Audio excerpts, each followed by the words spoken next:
Vanoggend is 'n spesiale diens in die sin dat ons aansluit en inskakel by 'n gemeenskapsorganisasie in Kleinmond wat baie belangrik is. En dis die Kleinmond Natuurbewaringsvereniging. Van die ekobedieningse kant van ons gemeente en VG gemeente het ons lankal al begin besef dit wat ons in die gemeente wil aanwakker, naamlik ekologie bewustheid, is die Natuurbewaringsvereniging al vir 50 jaar besig om te doen.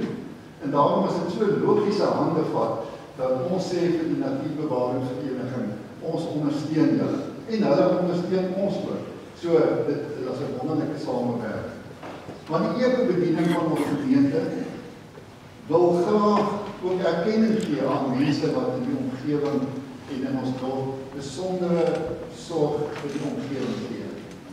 En ons het al ander mense gehad wat ons voorbeeld gegee het, maar vanoggend wil ek vir die voorsitter van ons ekobediening, Ryk van Velden, vra om net na vore te kom, dat hy namens die ekobediening aan Kleinmond Natuurbewaringsvereniging 'n sertifikaat van waardering oorhandig. Ons is bly dat Piet Brink, die voorsitter van Natuurbewaringsvereniging, die by ons is.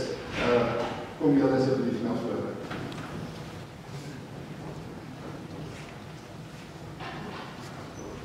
Jan het gesê wat ons nou wil doen, so ek wil dit nie herhaal nie. Ek wil maar net vir julle lees wat ons hier gesê het. Dit kom uit ons hart, kom uit die hart van ons gemeenteweek. Ons glo dat dit waarmee julle besig is vir koninkrykswerkers. En daarom wil ons ook daarvoor erkenning gee, ons wil ondersteun. Ons sê hierso met 'n sertifikaat van waardering en dankbaarheid, wil ons dit aan natuurbewaring oorhandig met waardering en dankbaarheid vir julle verbintenis tot aardesorg, met spesifieke verwysing na julle verskillende natuurbewaringsinisiatiewe en projekte in die Kogelberg biosfeer die afgelope 50 jaar. Julle voorbeeld is vir ons 'n inspirasie.